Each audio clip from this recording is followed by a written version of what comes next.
विनोबाजींप्रमाणे आपणही आता थोडा वेळ स्वस्थ व्हायचा प्रयत्न करूया.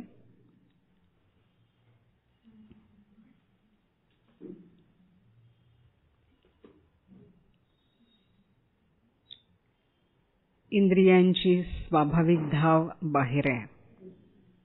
त्यांना आपल्या ज्ञानेंद्रियांना, कर्मेंद्रियांना हळूहळू आपल्याला आत वळवायचं आहे.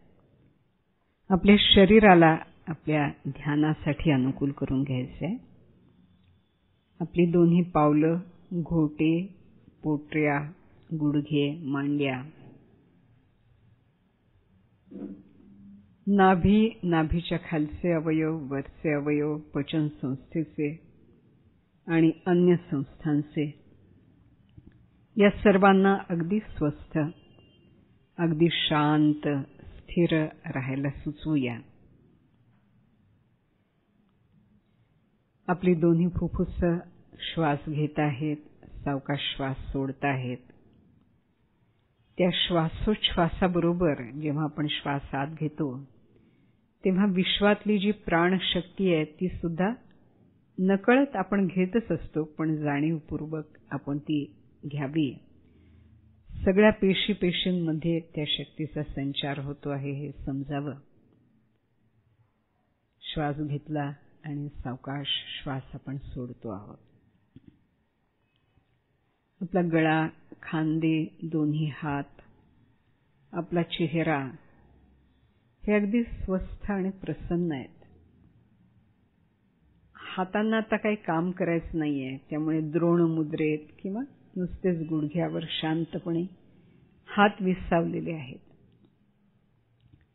पाठीचा कणा जिथे जमिनीला टेकलेला आहे तिथून सावकाश सावकाश वरती मणक्यांमधून मज्जारज्जू आणि सगळ्या शरीरात जाणाऱ्या ज्ञानतंतूंना जणू स्पर्श करत हळूहळू मानेकडून वरती या. मस्तकाच्या ठिकाणी आपण येऊया.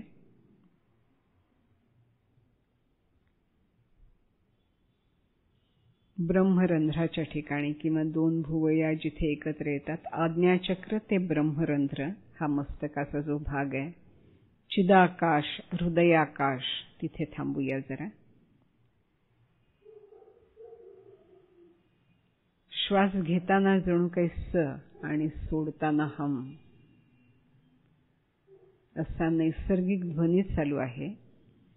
फक्त घेतल्यानंतर, श्वास घेतल्यानंतर भ्रूमध्याच्या ठिकाणी किंवा ह्या हृदयाकाशात, चिदाकाशात क्षण दोन क्षण अगदी स्वस्थ, थोडं शांत थांबून मग श्वास सोडून द्यायचा आहे.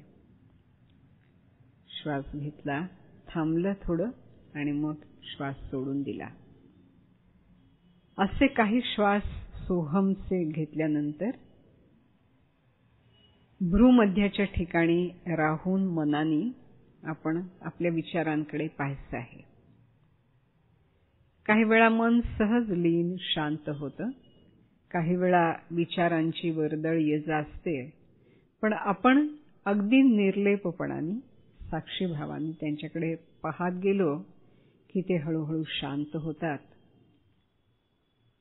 आणि मग त्या उज्ज्वल अशा चिदाकाशात आपण शांत स्थिर राहावं, मौन राहावं. एखादा तरंग उमटला गेला, थोडा वेळ गेला, मग पुन्हा एखादा विचाराचा तरंग आला. असं करता करता करता केव्हा तरी मन निस्तरंग, स्तब्ध असं होतं आणि त्या अगदी स्तब्ध चित्तामध्येच सर्व विकार, संकल्प यापासून मुक्त अशा त्या चित्तामध्येच भगवंत एका शुभ घडीला येऊन राहत असतो. आपल्या पूर्वसुरींनी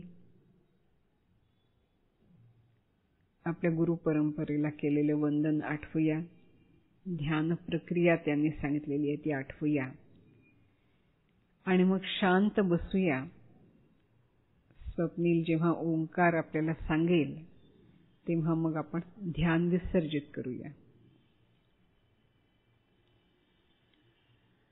आदिनाथ सिद्ध आदिगुरु थोर, तयांसी नमस्कार भक्तिभावे. तयांच्या पासोनी शिवशक्ती बीज, लाधले सहज मत्स्येंद्राते. मत्स्येंद्राने दिले गोरक्षाला गुणी, गोरक्षे गहिनी धन्य केला. गहिनीनाथे बोध केला निवृत्तीसी, निवृत्ती उपदेशी ज्ञानदेवा. ज्ञानदेव शिष्य देव चूडामणी, पुढे झाले मुनी गुंडाख्यादी. रामचंद्र महादेव रामचंद्र, प्रसिद्ध मुनींद्र विश्वनाथ. योग सारसे परंपरा प्राप्त, सद्गुरु गणनाथ देईमज. स्वामी म्हणे झाले कृतार्थ जीवन, सद्गुरु चरण उपासिता. ओम नाभी पासोनी ब्रह्मरंध्रात, सोहम ध्वनी असे खेळत.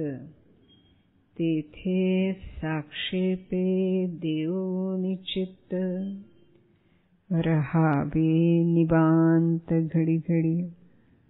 घडी घडी करावा विवेक, देहादि प्रपंच मायिक. सत्य नित्य शाश्वत एक, असे निशंक आत्मरूपी.